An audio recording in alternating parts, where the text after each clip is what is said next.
Hey guys, common question that we get is about parenting, and so I just wanted to address that and talk to you about the four most important things that I see in order to raise addiction-resilient children. So let's talk about them. Let's break them down. First off,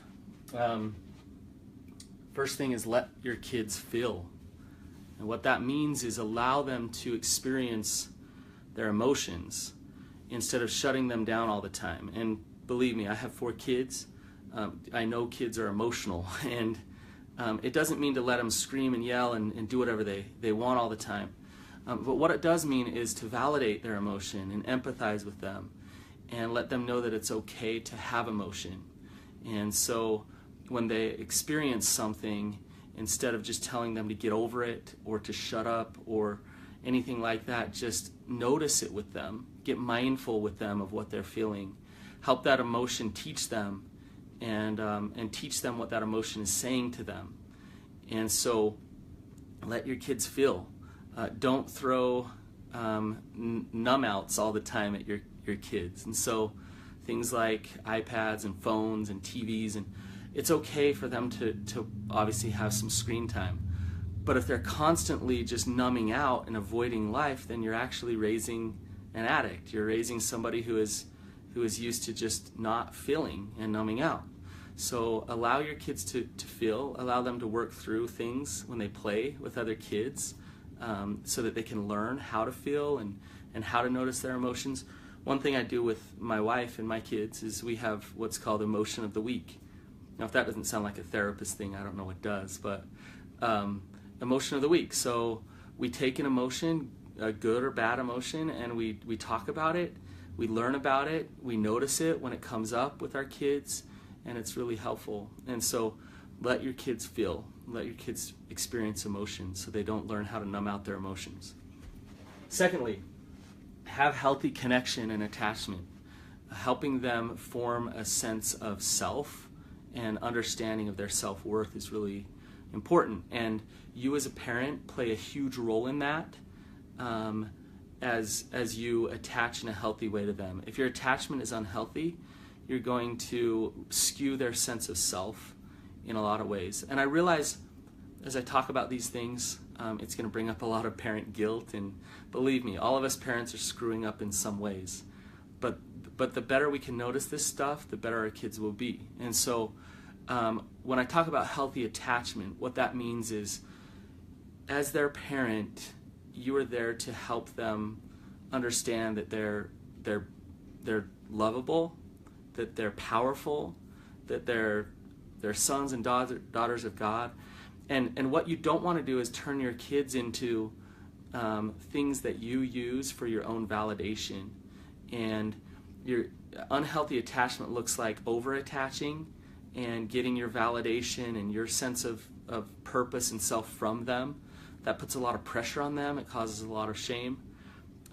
Disconnecting completely and not having any attachment and just having it be chaotic and letting them do their thing and not being involved in their lives, that's another way to not attach in a healthy way. And so healthy attachment looks like empathizing with them, supporting them, being involved in their lives, but having a sense of your own self-worth and your own boundaries so that you can detach from them enough so that they can be them, and so that it's interdependency in that relationship with your children. It's really important because it will nurture a sense of self-worth for them. Next is teach by example. You can't take a course and get the answers from a therapist and say, okay, I need to do A, B, and C, and then my kids will be good. The best way to teach them is to be a good example for them. And so if you're numbing out all the time and you're disconnected and you're not dealing with your own emotions, but then you're saying to your kids, hey, learn how to deal with your emotions and don't numb out, they're not going to learn that. So look at your own life, get as healthy as you can be, work through your own addictions and your own shame, and that's what will teach your children. You will model to them how to deal with life, and they'll automatically start to take that on. So your example is really, really important. The last thing is structure and flexibility. You want to have your family adaptability is what we call it. You want to have it be healthy, which is somewhere in between structure and flexibility. If your family adaptability is very rigid, that's not healthy. What that does is it sends a message to them of you're not important, the rules of this house are important, and so shut up and fall in line, and that causes a lot of shame. On the other end of that is chaos, where there's no structure at all, and that deteriorates safety. A child has a hard time getting a sense of the world around them when there is just chaos and there's no rules and there's no structure. And so it's really helpful if you have some flexibility where you can allow for some things to shift and change, but you also have some solid structure as well.